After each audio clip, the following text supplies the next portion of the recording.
On May 24, 1978, Kent State University student Judy Martins was walking from a friend's dorm room at Dunbar Hall to her dorm at Engelman Hall, which was about 300 yards or meters away, around 2:30 in the morning.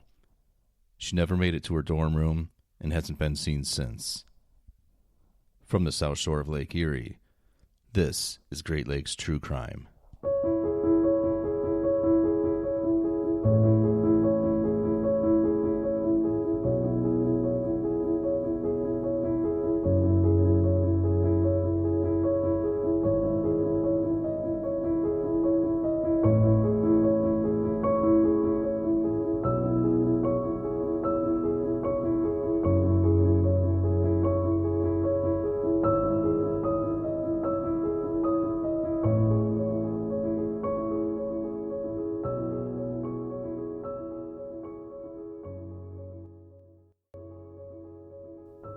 Before we get started, I wanted to let you know that this is another one of those cases where there just isn't a whole lot of information to report, but the story is important to tell.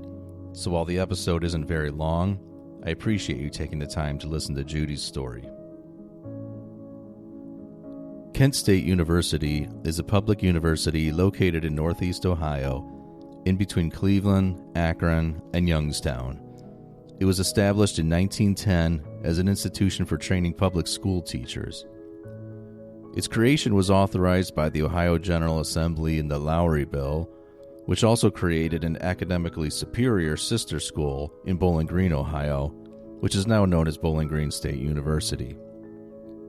Kent State was initially known under the working name of the Ohio State Normal College at Kent, but was renamed Kent State Normal School in 1911 in honor of William S. Kent, who donated the 53 acres used for the original campus. The main campus today has a total enrollment of about 26,000 students. Kent State University is widely known for the May 4th, 1970 shooting of Vietnam War protesters by Ohio National Guard members on campus.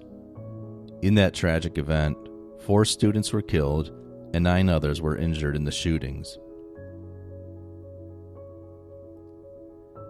Judy Martins was born on July 15, 1955, and was the eldest daughter of Arthur and Dolores Martins of Avon Lake, Ohio, which is a suburb in Lorain County just west of Cleveland.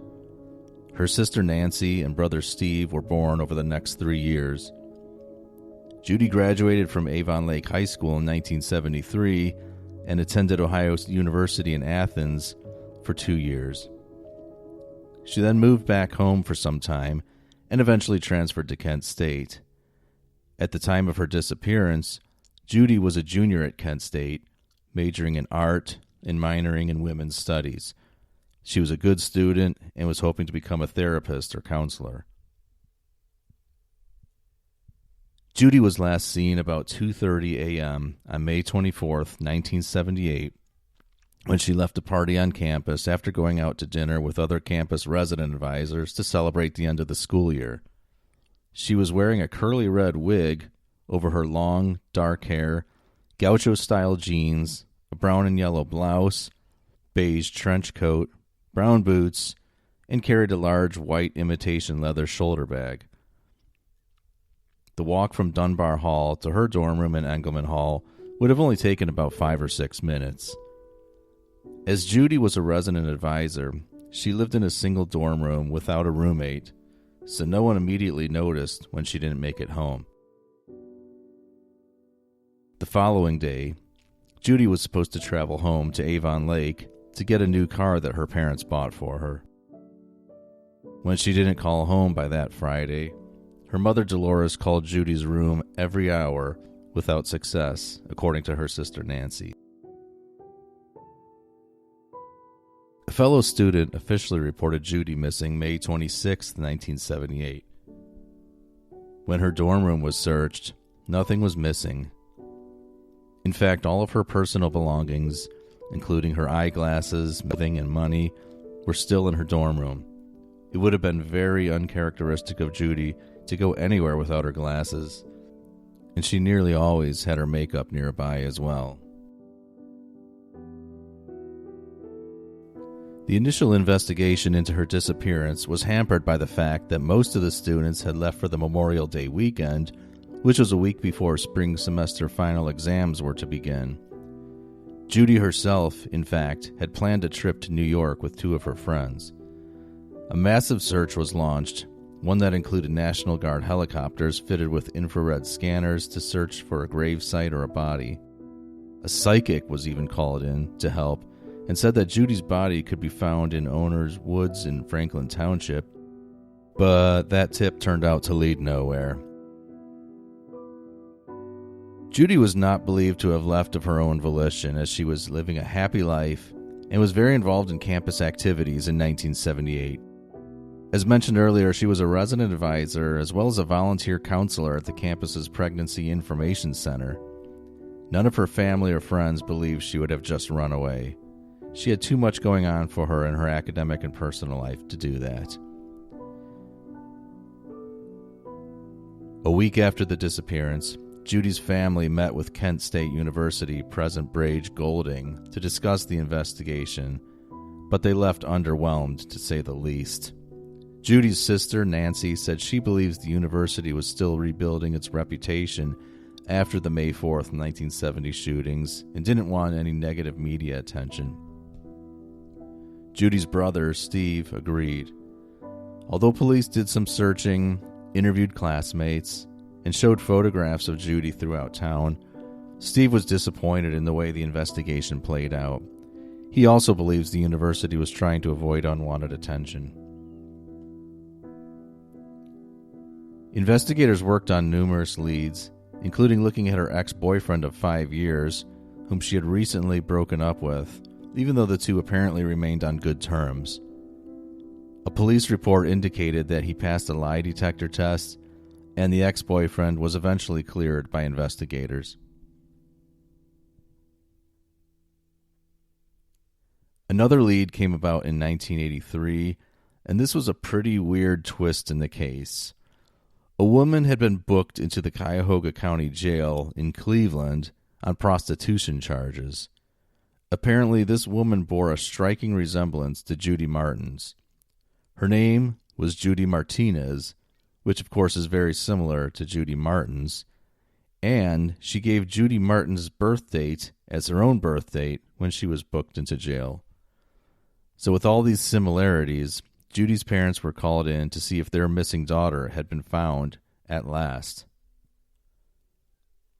Kent State University Police Chief John Peach, who was a supervisor on Judy's case, had received the initial call about Judy Martinez. Peach said it was obvious Martinez was a drug user, and that if it was Judy Martins, she looked like she had aged about 100 years since the disappearance, apparently exaggerating to make a point. But when Judy's mother, Dolores, saw Martinez, she actually insisted that it was her missing daughter, although Judy's father said it was definitely not her.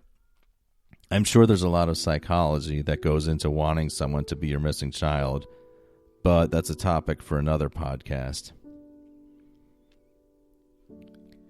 Anyway, because Judy Martins did not have an arrest record, her fingerprints were not on file, so they couldn't be compared to Judy Martinez's prints. But investigators eventually used dental records to compare the two and determined that they were not a match. So it was concluded that Judy Martinez and Judy Martins were not the same person, and the search continued. The investigation was made much more difficult in 2000, however, because Kent State University officials had never classified Judy's disappearance as a crime. Because of that oversight, the records of her disappearance fell into a records retention category that led to the records being destroyed. Chief Peach says the case is bizarre and that authorities have never been able to prove criminal wrongdoing, apparently defending the mishap in records retention. And with the destruction of investigation records and few leads to go on, the investigation ends there. Or does it?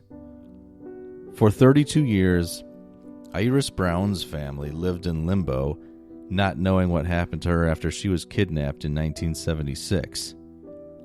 In 2008, Iris's family finally learned the truth about their daughter. William Posey Jr., who at the time was a seriously ill inmate in a federal prison on a different crime, finally confessed to strangling her and dumping her remains over a guardrail along Interstate 89 in Vermont. Her body was never located, but Iris's family accepted the story and held a memorial service for her. Posey told Burlington, Vermont police that he killed Iris, who was 27 years old at the time of her death, after he lured her into his car with a fake story and then strangled her. Posey was sentenced to life in prison for Iris's kidnapping and later pleaded guilty to the murder of another woman, this one occurring in 1980 in Illinois. So how does this fit into Judy's story? At the time of Judy's abduction and murder, William Posey lived close to the Kent State University campus. His apartment was about a 10-minute car ride away, and Posey's two known murder victims were both young women around the same age as Judy and with similar looks. He never faced charges in Judy's case, but there is certainly a cloud of suspicion over him. At the time of his confession in the Iris Brown case, Posey was considered to be terminally ill and was housed in the medical unit of a federal prison in North Carolina. That was in 2008, so he is presumably deceased, although I found no confirmation of that point. Judy's siblings are convinced that she is also deceased. Judy didn't show up to her sister Nancy's wedding, didn't show up when her father was suffering from cancer, and missed the births of her niece and nephew. So they've accepted that she's gone, but obviously still want to know the details of what happened. Judy's father, Arthur Martins, died of cancer at age 57, and her mother, Dolores Martins, died at age 71, both passing without closure in their daughter's case. If you have any information on the disappearance of Judy Martins, please contact the Kent State University Police Department at 330-672-3070. You can hear more about this case on the Ohio Mysteries podcast, which covered Judy's story in episode 41.